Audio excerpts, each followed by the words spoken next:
Close your eyes and imagine. What if the things in life that cause us the greatest pain, the things that bring us grief, are challenges? Challenges designed to help us grow, to ultimately become what we were always meant to be. We feel like we've been buried, but what if, like a seed, we've been planted? And having been planted, we grow to become a mighty tree. Now, open your eyes. Open your eyes to this way of viewing life. Come with me as we explore your true, infinite, eternal nature. This is Grief to Growth, and I am your host, Brian Smith.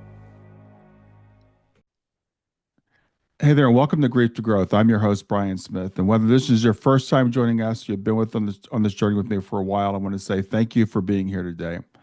This show exists to help you navigate the most difficult times in life. Loss, uncertainty, the big questions about why we're here, where we're going.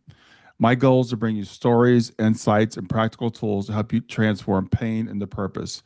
And today's episode is one I know that's going to move you deeply and offer you hope if you're in the midst of your own overhaul. I'm joined today by Weston Brandon. Weston is a speaker, a coach, and a best-selling author of The Overhaul, Fixing Your Mindset and Driving Success. His story begins with an unimaginable loss. At just 23, he lost his wife suddenly, only days after the son was born prematurely. That moment shattered his world, but it also marked the beginning of a powerful journey through grief, identity, and ultimately purpose. Now, Weston is a father of three. He's remarried, and he's devoted his life to helping others navigate major life disruptions and personal transformation. In our conversation today, we'll dive into the story of his loss at a young age, what it was like to find love again and rebuild a blended family, and how he created his powerful D.R.I.V.E, D.R.I.V.E framework, 5 pillars that helped him not just survive grief, but to grow from it. If you're looking for guidance on how to find clarity through committed movement, how to become more magnetic to purpose and growth, or how to rebuild after your world is falling apart, this episode is for you.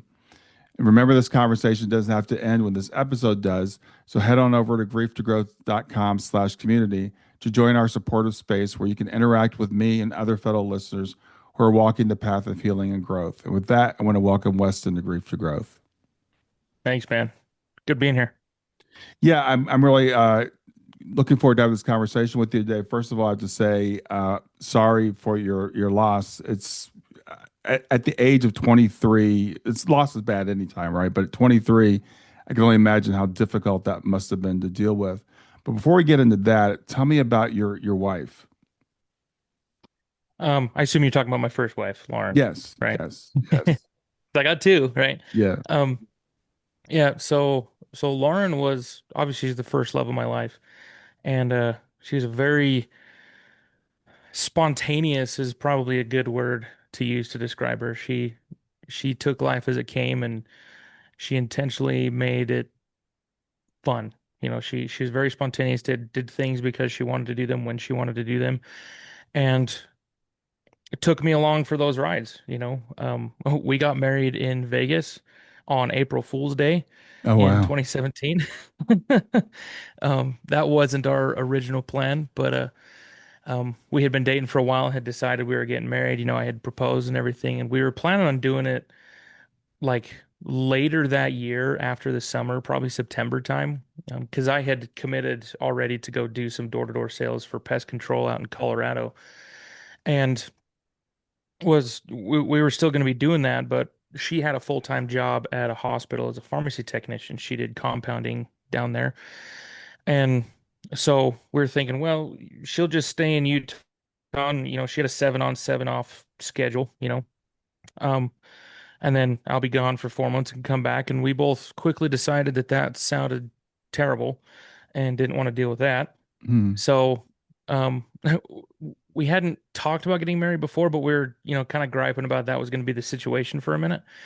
And then one day we had went out to dinner at a burger joint and she kind of back proposed to me almost. Like she's like, "Will you marry me this weekend?" Because we were already actually going to Vegas that weekend, with some family members. There was a place we were going to do some self-defense training out there outside of Vegas. My dad, my cousins, we were all going there as kind of a family thing for a few days to go do this class. And she was coming and she says, let's just do it while we're down there. And I'm like, I grew up very religious, and I'm like, these things are planned like the whole Vegas thing. I was like, my grandma's gonna freak her, she's Yeah. gonna lose it if we do this. But I was like, she's like, well, if you can think of a good reason why not to do it, then let me know. And I couldn't think of a good reason why not to do it. So I was like, all right, yeah, I mean, I don't want it to be just us. I'd like maybe our parents to come, so it looks like, somebody supports our decision. Hmm. And she's like, don't worry, I've already talked to my mom about it. I'm like, of course you have.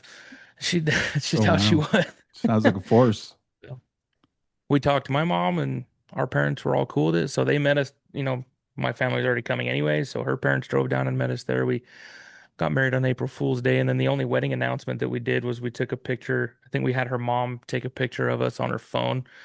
And then I think she put a Snapchat filter on it that said "fooled," some type of April Fool's Day filter on the picture, and then just posted that to our Facebook and Instagram, but without any caption or anything. And it was a Mm. picture of us holding our wedding certificate, wearing wedding rings. So for I don't know, a couple months after that, we'd randomly get texts or calls from friends or people like, "Did you actually get married? Because you guys are crazy enough I could see you doing that, but you're also crazy enough to pull it off as a joke, and I can't decide which one it is." Yeah. Um, but that just gives you kind of a taste of like that's how she was. She liked doing things. She ran to the beat of her own drum, and she was comfortable with that. Her biggest goal in life and her dream was to be a mother, and that was something that she aspired to. She really looked up to her own parents, and she talked about that often. And we after we got married, we did the whole door-to-door sales thing for a few months, and then decided to switch to a different type of sales profession that took me to Texas. I actually lived just north of Dallas for a couple of years, and it was there in Texas. That's where she passed, and at the same time that she gave birth to my son, and she gave birth to him at 26 weeks. Okay. Okay. And so how long was this after you were married? We were married 20 April, like I said, April Fool's Day, April 1st, 2017, and then my son was born in March of 2019, and she passed away April 2019, Wow. Yeah, as I said weeks earlier, I'm after. really sorry. As a 23-year-old, new father, what resources, what were your beliefs? What was that like for you going through that experience at that young age? Yeah, I mean, the it sucked, that Yeah. is anybody, I'm sure you have lots of people listening to your podcast that are both fresh in their grief and maybe not so fresh, a few years or even decades out. And Hmm. um my background was heavily spiritual and religious as well. Like I said, I served a mission for the Church of Jesus Christ of Latter-day Saints, and so I dedicated 2 years of my life to teaching people what my beliefs of Hmm. both the afterlife were, the purpose of life. I had introduced a lot of people to God, and I had had some very powerful experiences in my life that I guess you could say converted me personally to Jesus Christ, and it's something that I held on very strongly to. So while I had done plenty of scripture study and read about, the resurrection and all these things, um, and I believed it, suddenly in at the moment that it happened, and of course in the months that following, that came into question, I guess you could say. Like, Yeah. it forced me to actually decide, like I was pretty strong in my conviction, but am I? Like, is this, you start asking those kind of questions, like Absolutely. those deep, Yeah. those soul searching questions. And I had an experience. I mean, I had multiple experiences earlier in life, that I guess you could say were part of my ongoing conversion to Jesus, but one of them in particular happened the day that she passed away while I was in the ICU waiting room. Because what happened was my son was born at 26 weeks, super, super early, right? He's small enough he can fit in my hand. Mm. Luckily, he didn't have anything wrong with him other than a couple really minor things that they kind of expected would be with such a premature baby, but nothing crazy. And my wife delivered him through C-section and was discharged a couple days later. And then, for the next couple of weeks, it was work, then go spend the evening up at the NICU and then work and, just doing this Right. routine. But she suffered a pulmonary embolism as a complication from the C-section and the birth, all the things. And it happened while we were at home. I had gotten approval during that time to work from home because my house was so much closer to the hospital than where the office was at. Mm-hmm. And so luckily I was home when it ha was happening. But she had started having these episodes of shortness of breath. And I've posted videos on TikToks that have gotten hundreds of thousands of views and mentioned something about this pulmonary embolism. So many comments of people saying they experienced the same thing, but kind of get brushed off by lots of medical professionals, just brushing it off as anxiety. And that's honestly, we didn't talk to any doctors about it, but Lauren herself brushed it off as anxiety because she was already on anxiety medication even before she got pregnant. Mm-hmm. That was one thing that she did struggle with. So then with everything happening, the birth and all this, we have a baby in the NICU. Like she just says that she's anxious and like Sure. I'm not with her. But while we're at home, she's starting to have another one of these, what she thinks is a panic attack and having a hard time catching her breath. And I'm there holding her, trying to get her to calm down. And she was never able to catch her breath. And she passed away there in my arms. And I had to do Mm-hmm. CPR on her for a while until the EMT showed up and took her off to the hospital. And, so we follow them there and there's a waiting room in the ICU specifically for a family who have people in the ICU. And there's a social worker that's going between, operating room, whatever, and coming back, Yeah. delivering, the updates. And the social worker comes back one of these other times and says, "We finally have her pulse back. It's weak, but we're getting stuff out of the room. There's enough room for mom and dad. My in-laws were actually there with me. They were in the area when it happened, so we rode up to the hospital together. Mm-hmm. And so social worker comes and says, "We have room for mom and dad. We'll take them real quick. Um, Husband will come back for you in just a minute once we get more people out of the room." So they left and I had some alone time right there to have this kind of holy crap moment, you Mm. know, because from the time that she collapsed and then until all the way up there, it was just like going 100 miles an hour, you Right. know. So that was the first time where I'm just in this room by myself and it's for all intents and purposes, it's silent. I think they had a little tiny soft music playing in a speaker somewhere, but that was when I was like, I need to talk to God right now. I have some concerns, some Mm. questions. Obviously, I want a miracle, but Yeah. it had already been over 30 minutes that they were having to do CPR on her, so I knew that even if she did pull through, it probably wasn't going to be good, Mm. and life was about to change super drastically. But I was leaning towards that. I don't think she's going to make it just based off how things have been going on. So I knelt down on the couch right there. Um, because any time that I had had a conversation where I felt God speaking to me, it had usually come through either music or through getting into the scriptures in some way. And I spent a lot of time studying both. I prefer the King James version of the Bible myself, as well as the Book of Mormon, something we use in the LDS Church. Mm-hmm. And so I didn't really care where it came from, but I had an app on my phone that had both of them on there. So I just knelt down and prayed, and I'm like, if I've if I ever need you to talk to me again in my whole life, like this is it. This is the moment I need you to say something. So I just opened my phone and had all these different, religious resources there. And I didn't even really care if it opened a particular book of scripture. It could have been a magazine for all I cared. And I just started tapping, I closed my eyes and started tapping on my phone to see whatever would pop up. And it happened to open to actually, I've got a whole big old like combination version right here. It opened up to a particular verse. It was in the Book of Mormon, but this one particularly punched me in the face as soon as Mm. I opened it because it was I didn't even realize that this was what I was worried about at the moment. But when I tapped open to it and it opened up to this scripture and it says, "Now my son, here is somewhat more I would say unto thee, for I perceive that thy mind is worried concerning the resurrection of the dead." And I just like sat, I'm Mm. like, whoa. Mm. Yeah, it is. And then, I kept reading through the rest of that chapter, and every time I would immediately have another question. That question was like answered in the moment that I had the question. Mm. And then I started going through footnotes. It's got footnotes to a whole bunch of different places in the Bible, and it turned into this like super high speed like scripture study thing for me for about 10 minutes where I felt just this wealth of, I don't know, I just felt this presence of God talking to me and calming me down and teaching me, kind of reaffirming what I already knew. But Hmm. it was kind of God's way of saying like, no, you know how this is going. And you can lean on this, you can trust me with this. But it was also kind of his way of not saying it, but saying it that she wasn't going to make it. Yeah. And after that, I knew, I was like, she's probably, I don't, she ain't making it. And I'm going to have to lean on this.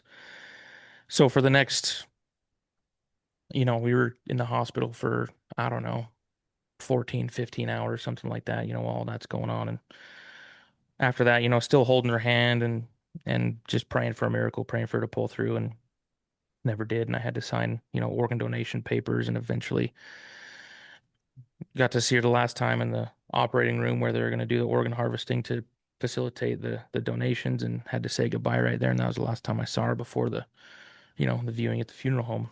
Yeah. So that particular experience was the first of many after that, um, that I had to lean on, but it didn't fix being angry. Mm. I was still just as mad, but it was more like I was mad at God for for taking her, you know. Sure. And I didn't care that supposedly there's a bigger, higher purpose for everything. I was like, I kind of felt that, well, apparently I'm not important if whatever she needs to go do is more important than me, Yeah. or my son for that matter, who's in the NICU. And so I, Right. I struggled with that for a while. But that one that one was at least it at least grounded me enough in my faith that I never denied him, and I never quit talking to him, even though the only things I was saying to him for a long time was pretty upset.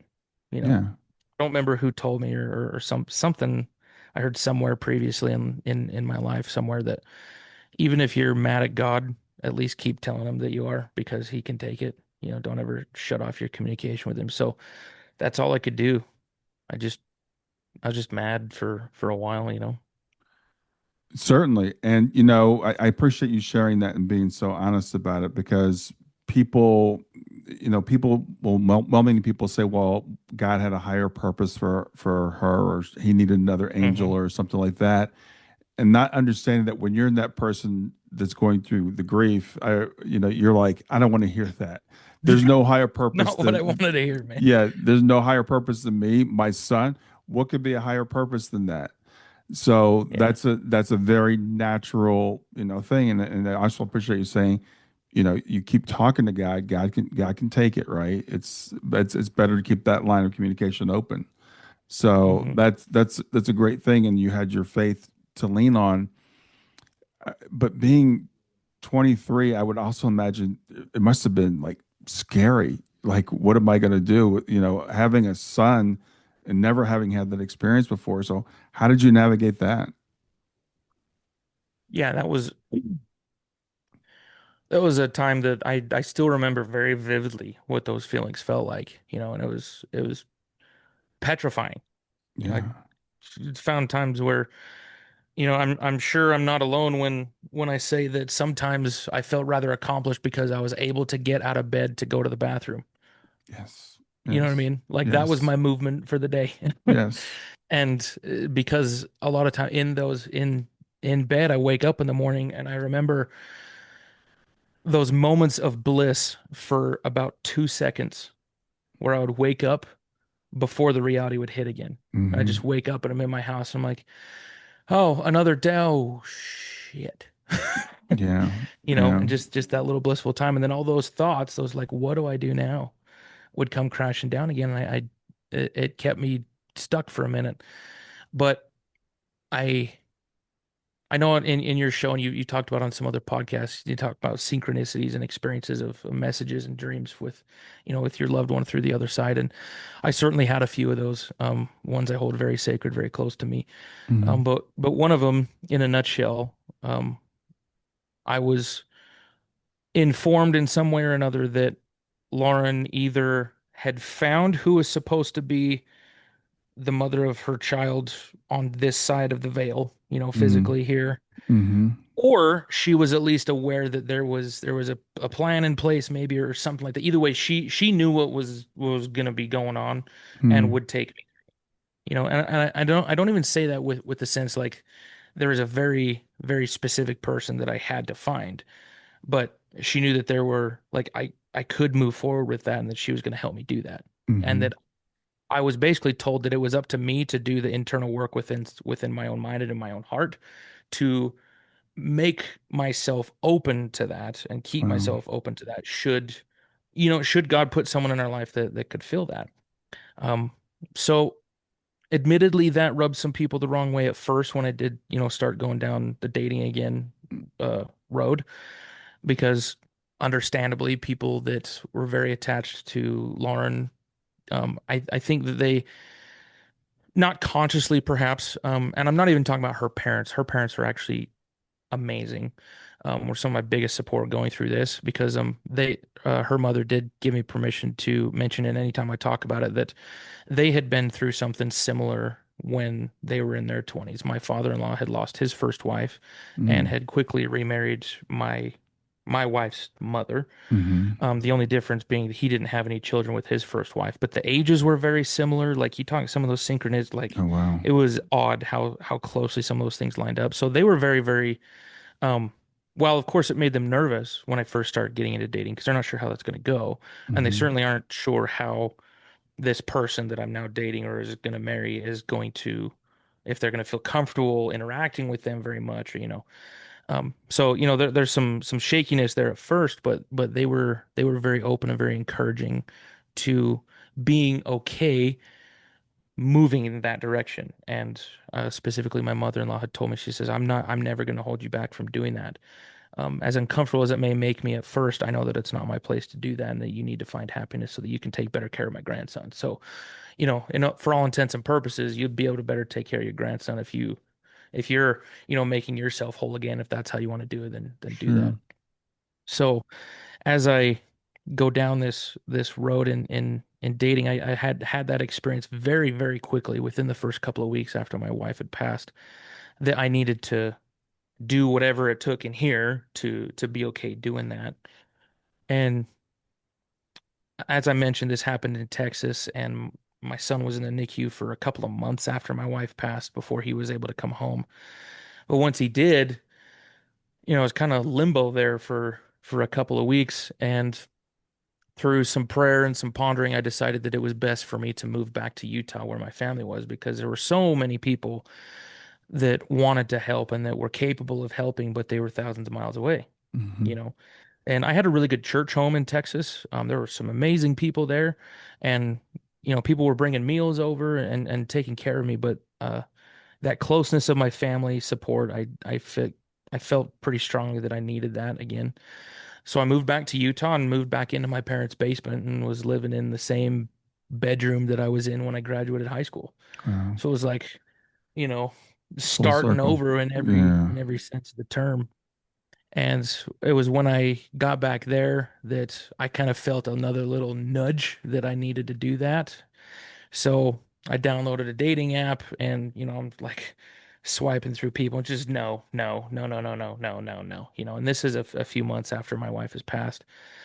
And I swipe no on these dating apps to literally every single woman on there. And after doing that a couple times, I realized that I was just saying no because it wasn't the person that I was looking for, you Yeah. know? And I was like, that's not really fair to them. So I looked into it a little bit more, and luckily they had some type of a premium version where you could pay like $20 a month or something, and you wouldn't have to swipe. It would just tell if somebody swiped on you, and you could just go through the people who had already said yes, kind of thing. I Hmm. was like, all right, cool, take my money. I don't even want to look at this thing.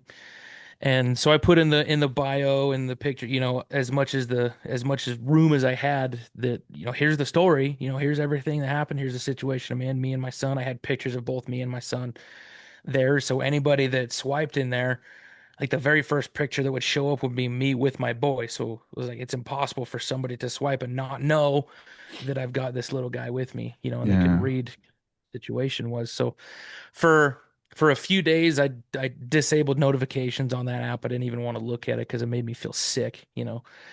And Then one night, Vance wakes up. NICU has him on a pretty steady schedule of feeding, and so he wakes up at like 2 o'clock in the morning, and I'm feeding him and finally putting him down, and I go to lay back down. And for some reason, I feel like this pull towards my phone.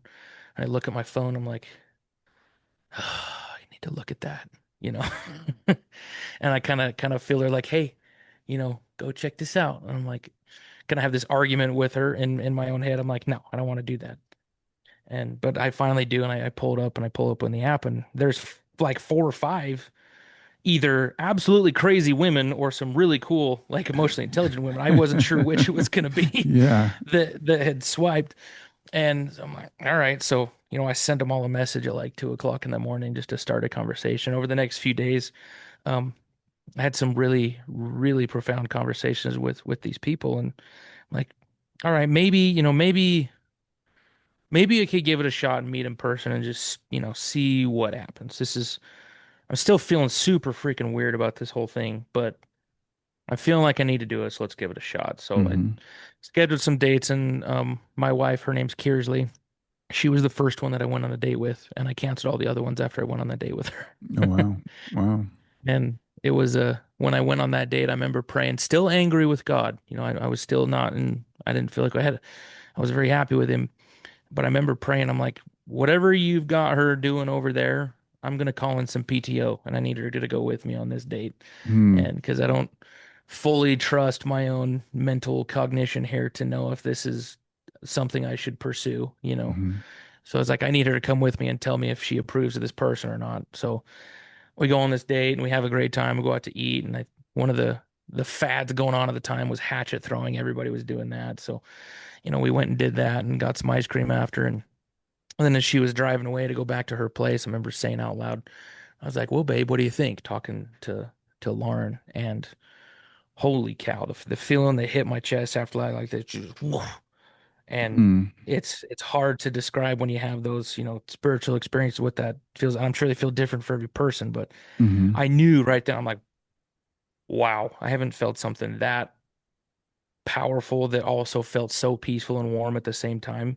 Um, since a couple of, these initial experiences I had when I kind of found Jesus, at a younger age. And I'm like, okay, all right. So you set up another date with my wife, um and it took off from there, and she she fell in love with my son's name is Vance. She fell in love with Vance so fast, and she just kind of inserted herself into the whole routine of taking care of the baby, of making herself kind of a part of our family. And um not that she was forcing herself into it. It just all just kind of just fell into it, just happened so naturally. Like everybody's like, yeah, this feels so normal in the weirdest way. Hmm. Like Hmm. just fits so well. And not to say that there weren't people that thought we were absolutely nuts and let us know about that, but for us it was perfect, and we ended up getting married a few months later. Wow. So for obviously you feel like Lauren approves, but that's one of the things that people go through when they've lost a spouse at any age, at any time. It's like, how is my person on the other side going to feel about this? Hmm. So I guess I really don't need to ask you that question. I think you've answered that pretty well.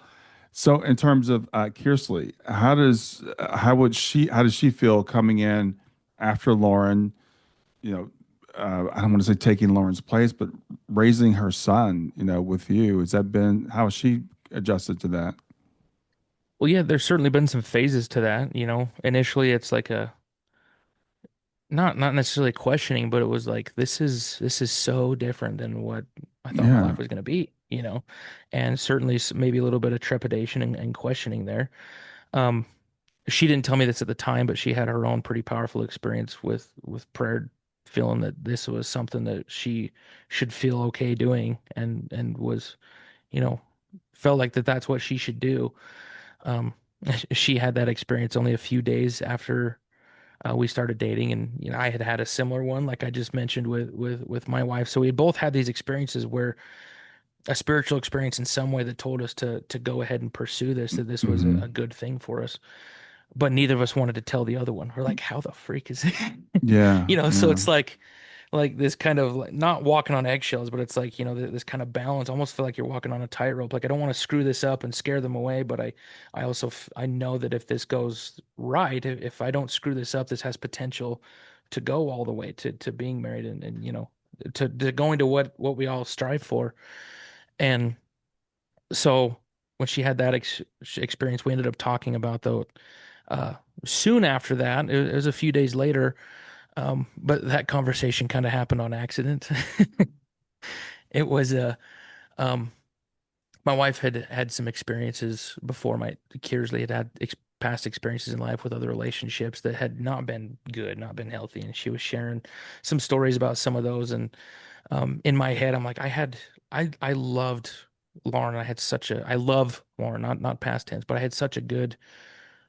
I feel like I had a really good relationship for only being, I was married to her from 21 to 23 Yeah. age, and I'm like, obviously it wasn't perfect, but we were happy. Like it was good. I can't wait to show you what a happy, good relationships feels and looks Yeah. like. And Yeah. that was the thought process going on in my head, but that accidentally started coming out of my mouth. Mm. So when she's sharing these, I said, I was like, I can't wait to, and I'm like, whoa, what are you saying right now? Yeah. Like pump the brakes. So I bit my own tongue. I was like, "Ugh, you can't just like out of nowhere. Like I can't wait to show you what a good marriage looks like. Like what? You can't say that right now. Um, but so she stopped and she knew exactly where I was going with that comment. Mm. She's a very uh I don't know if observant or intuitive person. Hmm. Hmm. So in her own way, she's like trying to pull it out of me. She's like, "What were you gonna say? What are you gonna say? I know you're gonna say something." I'm like, "I don't want to talk about it." But I was like, "All right, fine. I guess we're gonna have this, define the relationship kind of conversation. Where's this? Where are we taking this?" And so that's what we did. We're like, "Well, I mean, if this progresses, where do you see this going?" And we're both like, "Well, I mean, logically, as long as nothing else is discovered that would throw it off, if it keeps going the way that it is going, then I would assume that we eventually get married. Mm. If the projection keeps going the way that it is." And so we're like, well, I guess we need to have a conversation about anything and everything that could possibly come out of the closet that might derail that and make sure that it won't. Hmm. So for the next couple hours, we had the whole like vomit everything inside of your soul that you've ever done that you're ashamed of and all these things that have happened, just get everything out and on the table. And we both did that. And, we're rather emotional after that, after a few hours of some heavy conversation. Wow. But at the end of it, both of us were like, well, is any of that a deal breaker? And both of us were like, I mean, not gonna lie, it's kind of heavy, some of those things, but no, none of them are deal breakers. So we're like, Mm. all right, I guess, does that mean we're gonna get married? We're like, I guess so. Like, okay. And so we got engaged a few weeks later, and Kearsley had some, you know, she described it to me as maybe a little bit of jealousy there at first, Yeah. of my first wife and feeling like Yeah. maybe she's living in her shadow, taking care of her kid, kind of a Yeah. thing. And there would be so many people that knew me very well growing up in our neighborhood and stuff that knew Lauren very well, and now kind of through social media, through talking to people, now know Kearsley fairly well, but she's never met them. So there was this period of time that was kind of awkward for her where people would come up to her and talk to her and like you're so amazing for stepping into this for this, that, and the other, and like feeling like they know her. And Kearsley's like, it's just kind of weird. Like I don't know you from Adam, kind of a thing. So it was an interesting experience for her for a while. Sure. Um, but she had to go through her own, discovering herself as in her own value separately from Lauren. But also getting to know Lauren in her own way and feeling like she was one of her friends. And I've Mm. told him multiple times, knowing both of them very intimately well now, that while there are certainly differences, they would be absolute best friends. And I told him, I was like, it's a good thing that polygamy is not a thing and that I'm not married to both of you on this side of the planet at the same time, because I would not be able to handle both of you together. Yeah. Yeah. That'd be too much. But I feel very, very strongly that they would get along extremely well. And she's had some of her own experiences with my first wife, and Mm. getting to know her in her own unique ways outside of me. Um, Yeah. and those have been some cool conversations to have for sure.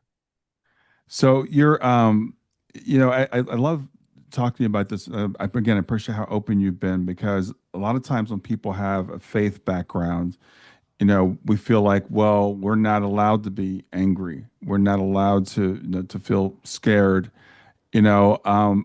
So your faith has helped you through this, but in what ways has your faith changed or matured or developed over the time, going through this experience? Well, my perspective of God as a loving father has certainly matured. Mhm. Um, I mean, it's also matured simply because I am now a father of three children and kind of get to see that perspective of my own with my own children and learn a little bit. And I think all of us as dads have a little bit of those conversations, maybe some wake up calls like, oh, this is how my dad felt, or oh, maybe we might even have some like, oh, like I understand a little bit, maybe more how God feels about me now. Mhm. But in particular, going through some of those experiences, um, yeah, I was certainly angry at him for a long time and let him know it. But then I made sure to keep myself open to communication with him and try my best to quiet my mind and quiet my soul, my anger enough when I would talk to him to allow him to get a word in. And I Mhm. think that's important that while, yes, it's okay to be angry, and it's like, if you lose your spouse and you're not angry, I'm going to call bullshit. Yeah. Yeah. Like, or you lose a child, my in-laws lost their daughter. And for anybody to lose someone that close to them, and to not be upset about it is ludicrous in my mind. Like I that's completely agree with denying you. your humanity, really. Hmm. Um, so actually, an experience that I even had recently within the past few months was I felt like another big level up in my own relationship with God. Um, I felt like I felt like my perception of God was that of an abusive father, even though I didn't realize it. It Hmm. was more of a drill sergeant, kind of like, this is the way that your life is going to go. This is what you're going to do. You don't have a say in it. I'll just check in once every 6 months and make sure you're not dead, Yeah. kind of a thing, Yeah. and I didn't realize that that's how I viewed our relationship. I'd still had many experiences where I had felt such deep love and connection to him in these experiences and to my first wife and to my family now. Um, but in particular, when I uh I felt this call, I guess, for lack of a better word, to share my story publicly, to speak about it, to write a book, to do all of these things. Um, that wasn't even a twinkle in my eye or a thought in my mind at all, even last year. It Wow. was this is what are we, April? No, sorry, July now. Hmm. When I say April, we're in July now, and the experience that I had feeling like I was called to do this was like late January. Hmm. It was very, very recently. Yeah. And I had I had spent a lot of time in widows and widowers groups or circles or things, and had lots of conversations, but I had unfollowed them or left them entirely quite a while ago because um I felt like I had found my life again. I had found myself and my purpose again, and at the time I felt like most of the things that were going on in those groups were just dragging me down and just depressing, woe is me kind of stuff. And I was like, that's Sure. not helping me. That's ugh. But also at the time I wasn't necessarily making an effort to help anybody else. I was, more what can I get out of this kind of thing. It was more of a selfish outlook there at first. Hmm. Um, which I say selfish in the sense like you have to be a little bit selfish when especially going through grief. Like Sure. if you don't take care of yourself, like good luck taking care of anybody else. You know what I mean? Exactly. Yeah. Um, so at that time, once I reached a point where I felt like I was being dragged down more than I was being helped, then I was like, I'm gonna get this out of my environment so it's not affecting me. Um, but then a few years down the road, I started getting back into it because I felt like I wanted to help some people. And um, as I mentioned, and even last year, I wasn't even thinking about this because my day job right now, I fix commercial kitchen equipment. mostly ice cream machines. Actually, I work on lots of ice cream machines Hmm. and commercial kitchen equipment, grills and ovens and stuff like that. And I had completely changed careers. If you remember, I said I was in sales Right. before. Hmm. When Lauren was alive, I did the door-to-door sales thing first, and then I transitioned into a corporate, more high-ticket engineering software. I actually sold SolidWorks. I know you're an engineer yourself, so I don't know if you what engineering do you do? I've only heard you mention it I briefly. was a long, long, long time ago. I was a chemical engineer, but Okay, gotcha, that gotcha. was several decades ago. Sure, sure. So I sold mechanical engineering software and Okay. did stuff with some 3D printers. So I had to dive into that world a lot. And then after Lauren had passed away, and I was on FMLA and doing all these things to make my ends meet, and was basically just living off of death benefits just to pay my parents a little bit to let me stay with them. Hmm. And when I finally decided, I was like, I need to get back into the zone of things and get back to work and try this again, I found that my mind was too broken to handle the stress of a sales quota again. Yeah, Like, it was debilitating. it's What rough. used to be so motivating in the possibility and of sales, used to, before all that happened, it was very motivating. I was driven to achieve, you know what I mean? But then my focus shifted after that to security. I needed security.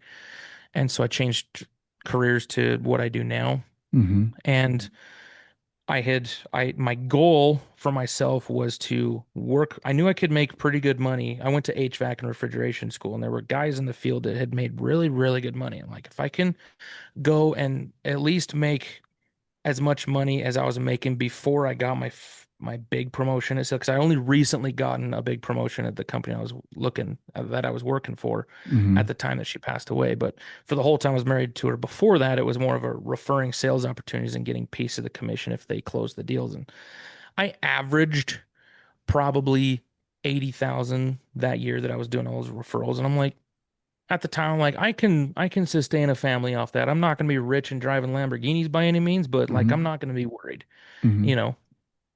Maybe that'd be a little bit different now after COVID, but at the time I was like, that will Yeah. be all right. And so that was my goal, was kind of make it back there. And I worked my freaking tail off to get there. And I climbed, I took on any and additional training that I possibly could and worked myself up there. Once I got to that kind of same level, I was like, okay, now I can coach the rest of my life. Now I'm good. I've made it, kind of a Hmm. thing. And Yeah. I feel like God gave me about 2 months to exhale and take a breather before I had another experience like, no, this is what you need to do. Now, whether it replaces this job or not, I don't particularly care. Hmm. But it's like, this is the new venture that you now need to put all that same tenacity that you've had your whole life. You need to, not let that go to waste, but now put it into this. And so now that's what I'm doing now, and I've been going around speaking about it. I'm actually putting on my own event on the 23rd of July this month, Hmm. where I've written some songs, and I'm gonna put on almost like a keynote concert kind of thing, sharing my story, sharing what I learned from it, and inviting some other people that are big into the men's mental health space. Um, Honestly, I don't remember what your original question was now that I've rambled for so long, but maybe that answered some of it. Yeah, no, you answered it perfectly well, and this kind of segues in. So I do want to talk about what it is you're doing now. So you said you felt this calling. It sounds like about 6 months ago, and you came up with this framework, your drive framework. So tell me about your drive framework. Yeah. So, in a nutshell, the acronym stands for Discover, Resolve, Invest, Visualize, and Elevate. Hmm. And I'm sure it was probably went through a similar process of you finding your gems thing, right? Where I just looked back and like, how did I got successful again. Whether Hmm. that you look at career, whether you look at spiritually, whether you look at relationally, like all these things, I forced myself to be successful because I put myself in do or die situations. Like, I have to do it, or else the alternative is something I'm not okay with, you Right. know? So as I cast my mind back on this, as I felt like I need to help other men who have had the rug pulled out from under them. Maybe it's losing someone they love to death. Maybe it's a divorce. Maybe it's a something else that just pulls everything out from under them. Right. And I was like, I have been, not officially, but like unofficially, through friends or coworkers, like coaching people through their own life overhauls. I'm like, hey, this is what I did when I did it, and try this, do this, do this, do this, and had some phenomenal experiences with some transformation in these people. I'm like, okay, let's cast my mind back on this, and how did I do that? Um, the situation that I actually found it was a good friend of mine. I grew up in a little tiny town called Rush Valley, Utah.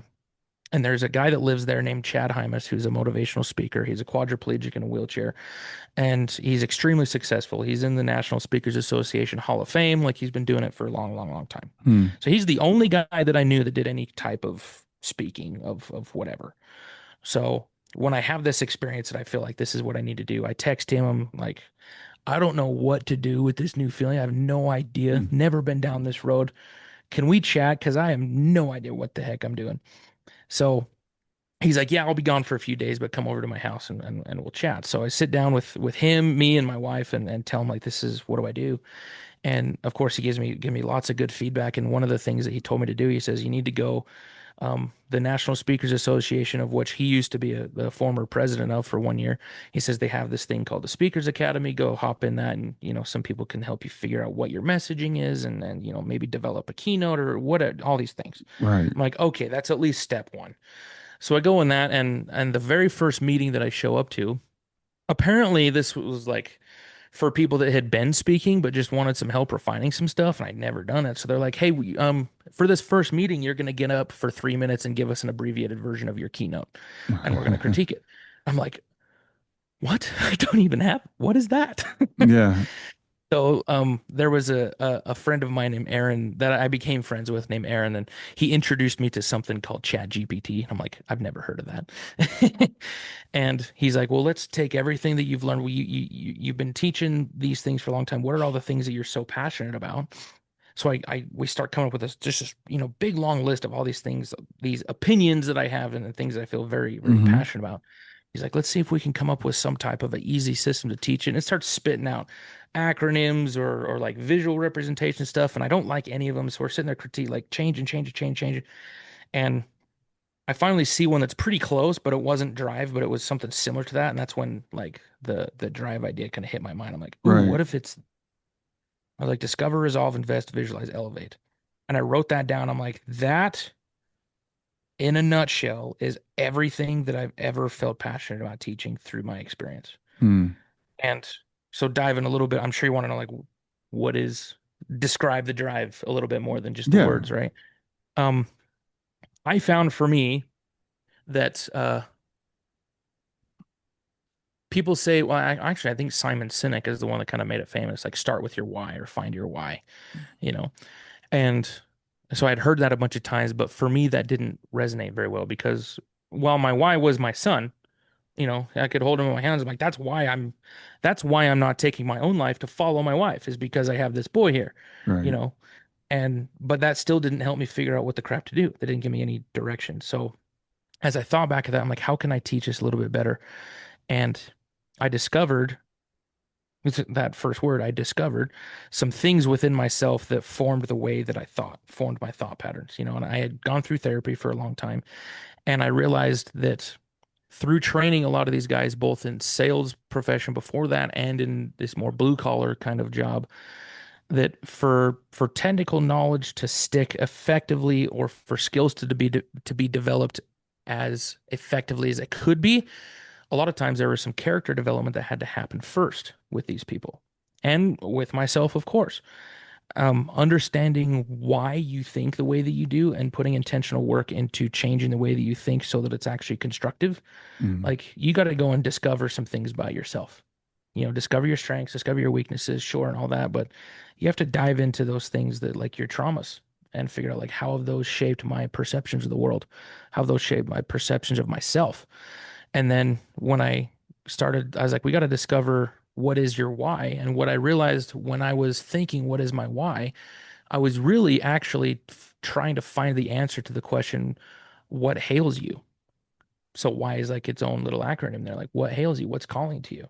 Hmm. And I would share an acronym or not metaphor with these guys of like, if you do enough work inside yourself to be able to understand what your own voice sounds like, as opposed to the voice of your trauma or the voice of, these negative thought patterns that you have or these other things you don't need to keep around. If you can understand what you sound like, you can also understand not only what you sound like, but what God sounds like when he talks to you. And you Hmm. can understand the difference. And then if you do enough discovery work inside yourself to figure that out, and then the R is resolve. If you can resolve the negative things in there that get in the way and you can start kind of pulling away the weeds and really get to know yourself, then you'll start to feel like there's a trumpet calling to you in the distance somewhere. You don't really know where it is, but like there's something more that I want to do, or I feel like I need to be doing something more, whatever, however you want to describe that. Hmm. And you're never going to know exactly what that is. You might have a decent, some people get a pretty good idea, but I'd be hard pressed to say like somebody has a pretty good idea of what they wanted to do, and then they start chasing it. It probably ended up being a little bit different than what Hmm. they originally thought, right? So Yeah. I tell people like if you can do enough of the inner work with yourself to clear away the weeds and then so you can tell what general direction that trumpet's sounding from, you're never going to know exactly. But say like you're a high school kid graduating and you're going into college, you're like what major do I go into? I don't know. If you can clear away the weeds, you might be able to feel like maybe the medical field is just kind of what calls me. I don't know what specifically in there, but I want Right. to, work with people in that or whatever. For me, after my wife passed away, it was what was calling to me was security. I wanted something that I felt confident doing that gave me the security that I was looking for. And once I got that, I kind of reached whatever that trumpet was. Once I got there, suddenly there was another trumpet Yeah. even further off somewhere else. And that's it just keeps going. Right. And once I got the security that I was looking for, suddenly that gave me the space to start to work even more on myself and rediscover part of who I was even before my wife passed away, of why those certain things about sales called to me so much, why I enjoyed those things, and rediscover some things that I lost and also discover new things. Hmm. Like I mentioned, this keynote concert thing, like I had done plenty of singing as a teenager. I'd been in like show choirs and theater and stuff and had kind of left all that behind, even though I still, I'd sing rather loudly while I'm driving by myself all the time. Hmm. Um, but in getting into the speaking and stuff and having some of these downloads from God come, it kept hitting me. It's like you need to have music as part of your message. And I'm like, okay, I'll put that on the back burner, not think about it. But it kept coming and kept coming and Hmm. kept coming. And as I did more work in myself, figure like what is inside of me that I want to share so much, music very apparently became part of that. So the I of drive is invest, specifically invest in yourself. So if you've gotten to the point where now I know which general direction this trumpet's coming from, I've discovered some things, I've resolved some things. Not that you never do that again. It's a whole system. You continually do that, of course. But now that I've done enough that I can kind of hear where that's coming from ish, now it's time to invest in myself as heavily as I can in that direction. You Hmm. never need to know exactly where it is, but you have to start moving. That's where the, clarity comes through committed movement. You might have an idea of where you want to go, but how you're going to get there is never going to be clear until you actually start moving. You know, Yeah. um, Yeah. in my profession of, I have to do a lot with electrical and electrical controls, and I have to, magnets are a big part of that, learn how motors work and all sorts of things. And I use a lot of those analogies in my book where we know that a magnetic field is not produced unless a charged particle is in motion. So if an electron's moving or a charged atom is moving, then an electromagnetic field is produced and it Mhm. starts attracting or repelling things. So using that as a metaphor for ourselves, if we want to attract to ourselves the things that we need to accomplish what we want to accomplish, if we're sitting on our hands not doing anything, we're not going to attract anything to ourselves at all. Hmm. You got to be in Yeah. motion towards it, and Yeah. investing heavily in yourself for that is how you do that. And that's one of the things I'm putting that principle into play, as well as the next one. The V is visualize. Um, it does no good to invest in yourself if you don't have a solid like idea of where you want to go with it. Right? That's that like the whole trumpet thing. Where's that coming from? And visualize that as vividly as you possibly can. Even though it might end up looking a little bit different Hmm. once you get there. Oftentimes it's at least pretty close Yeah. once you Yeah. get there and you visualize like once I get there, who am I?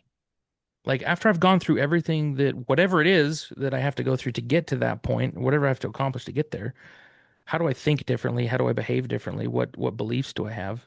And make that who I am now, right?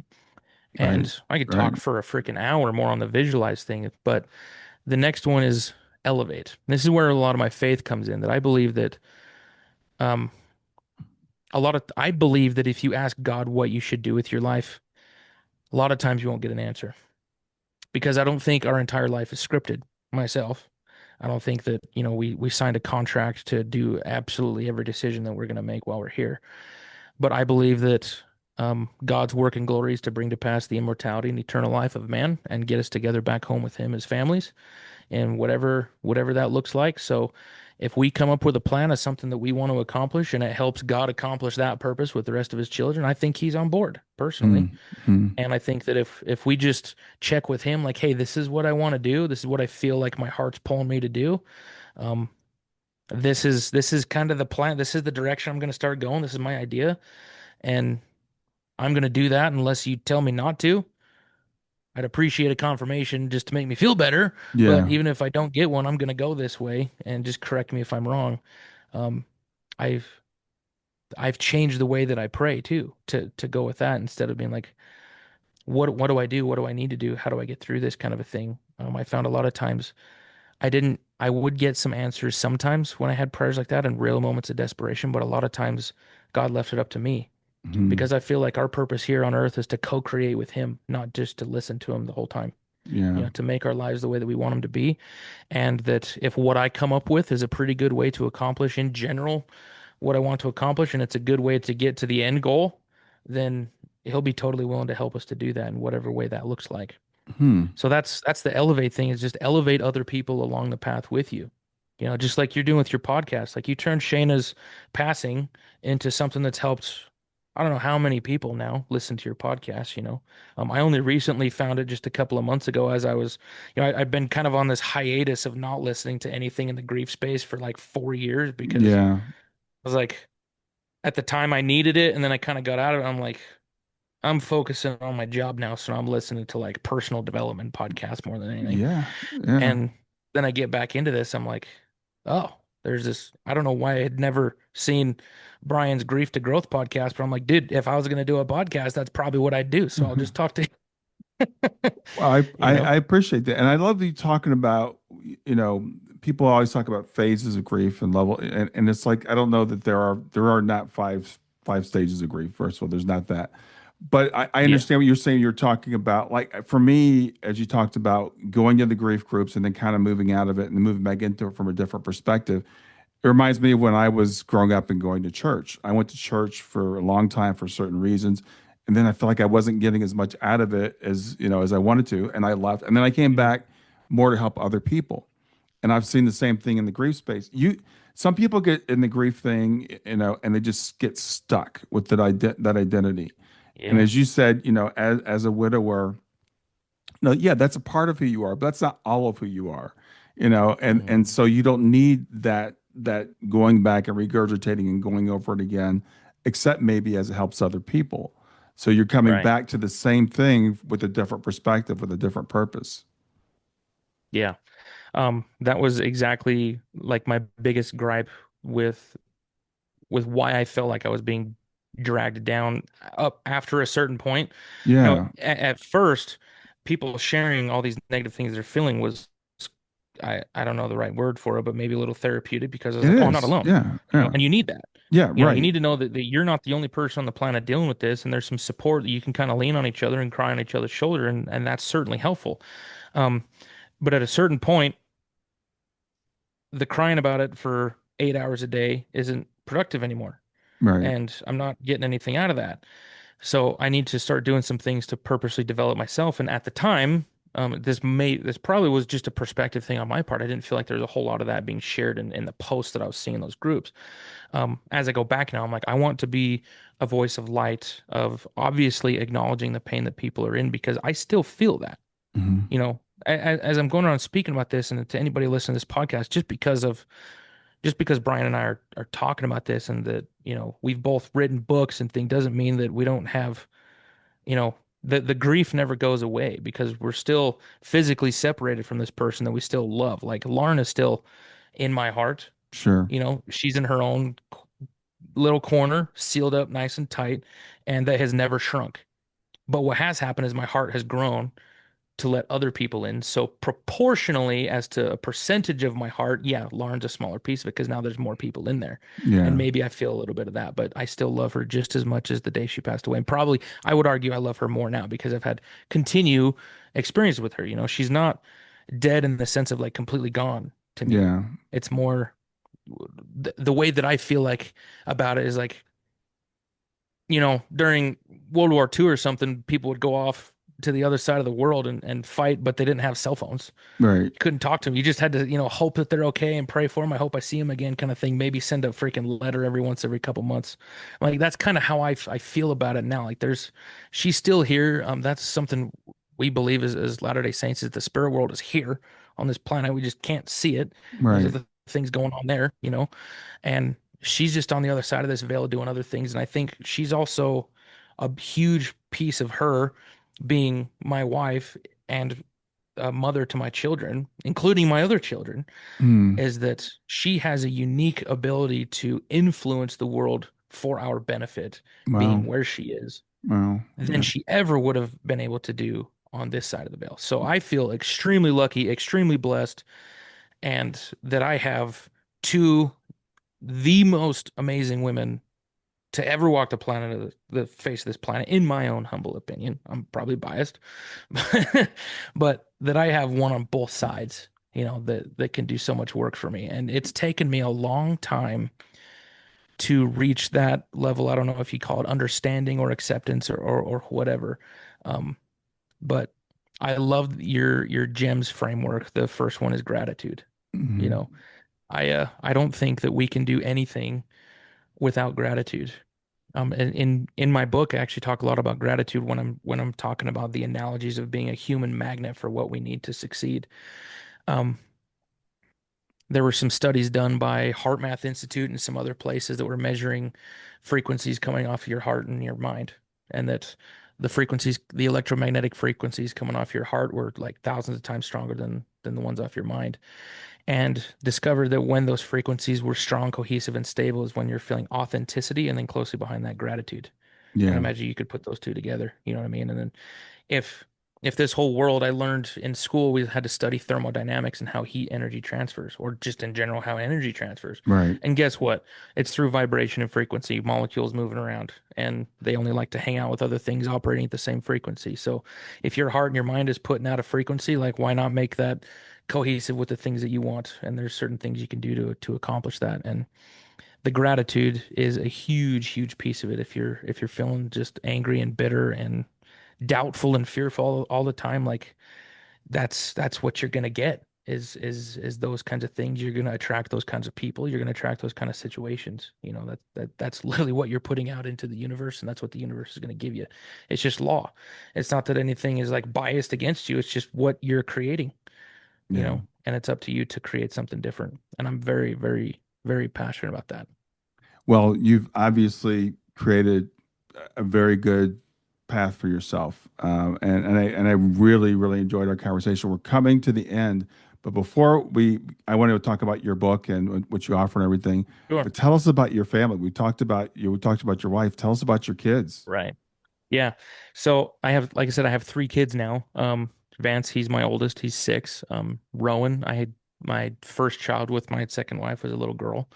And she's a Spitfire. I don't know if you heard any background noise at any point during this podcast, but one of those was my daughter, and the other one was my youngest son. His name's Ripkin. He's about 18 or 20 months now, Mm. and they're the light of my life, and my wife Kearsley. Um, I don't know if I can like turn this a little bit, but right right here. So this picture of Jesus was Lauren's favorite painting by Mm. far. We didn't have it when she was married, but I got a little life insurance money, so I splurged and spent a couple grand on a nice painting that she liked. Uh-huh. That's her picture way over there. That's Lauren Okay. with her organ donor badge and a Oh little wow. statue that I was gifted after she passed of a husband and wife holding a baby. That's a picture of me as a missionary. That's a picture of Kearsley as a missionary. Wow. And so there's a little sketch of Ohio right there. You can't really see that, but that's the shape of the state of Ohio where she served. Oh, nice. And then in this credenza down below is just all of our photo albums and things that have to do with our family. So there's a photo album there not developed, dedicated to Lauren and her childhood. And she played college softball at Yavapai College in Arizona. And so she's got some softballs in there that are all autographed by who her teammates were. We had like a memorial service with all these softball girls after she passed away. And all Wow. of our family stuff is in there now. And so Lauren is a very active part of our family. It's not something that, will tell my son when he turns 18 and drop this bomb on him kind of a thing. Right. It's all of my kids know Mommy Lauren. That's how they refer to her as, is That's Mommy Lauren. awesome. Yeah. And it's not just Vance's mommy. It's Lauren's Mommy Lauren and Ripken's Mommy Lauren as well. Hmm. And I have to admit, maybe you shouldn't have done this, but a couple times getting really mad at bedtime, I told him, I was like, you don't straighten up, freaking Mommy Lauren's gonna kick your butt. So like, I may have pulled a card like that on a time or two. Um, but also on the opposite end of that, a couple times my kids have woken up from nightmares, having a hard time at night. And we teach them they can pray, ask Jesus to help them to feel better. But Hmm. also I was like, you can pray, you can talk to Mommy Lauren too. Hmm. Like she's still here. You can't see her. She's doing some other stuff, but she can see you. And Yeah. you can have your own experiences with her and ask her to come, ask her to come sleep with you or something like that. And not in some like creepy ghost hunting kind of way, but as a, like Yeah. I my love kids that. know that they have extra help, spiritual help outside of Yeah. even just God, but they have another mommy on the other side that her job is to make sure they're taken care of. That I love that. Thank you so much for sharing. I've got goosebumps all over. So let's tell people, remind people the name of your book and where they can reach you, Weston. Yeah, so I should have a copy. Jeez, I may have. I keep giving my books away. I don't have a copy with it in hand right at the moment. But the name of the book is The Overhaul: Fixing Your Mindset and Driving Success. And in the preface of the book, I kind of share my story like this is the context of what happened, but then the rest of the book is like this is how I climbed out of it. This is what I learned Hmm. from the experience and this is how I forced myself to be successful again. And I'm the same framework that I teach, like I'm using that right now to now develop the speaking and the coaching and thing. So it's not just this is what I did and it's only for people whose life has fallen apart and needs to do it. Like, no, this is like everybody can use this and I still use it every day myself. And my website is just my name, westonbrandon.com. Um, Facebook, the same thing. On any of the other social handles like Instagram or TikTok, it's at Weston Brandon Speaker. And yeah, that's the book's on Amazon. I'm working on right now doing a separate bookstore on my website to buy it just directly off my website. But yeah, that's the thing, and I'm pushing really hard to get out there speaking more. Like I said, I'm hosting my own event, so there's hopefully going to be some footage from some of those with some of the songs I've written, performing those as part of the thing. And yeah, we're Sounds great. I making it happen. really appreciate what you're doing. I know it's going to be inspiring or is inspiring to a lot of people. I know it's really interesting. I go through these different waves of people that I speak with, and I'm speaking with a lot of widows and widowers right now. And so Mm, having you come across at this time is just perfect timing. So I'm thinking of a lot of people that this episode in particular is going to help. So thanks for doing this today. good. Hey, thanks for having me, Brian. It's been a pleasure, and I've enjoyed getting into your podcast a little bit and starting to listen to it more. All It's right, it's it's cool. and enjoy your afternoon. Okay, thanks, Brian. Have a good one.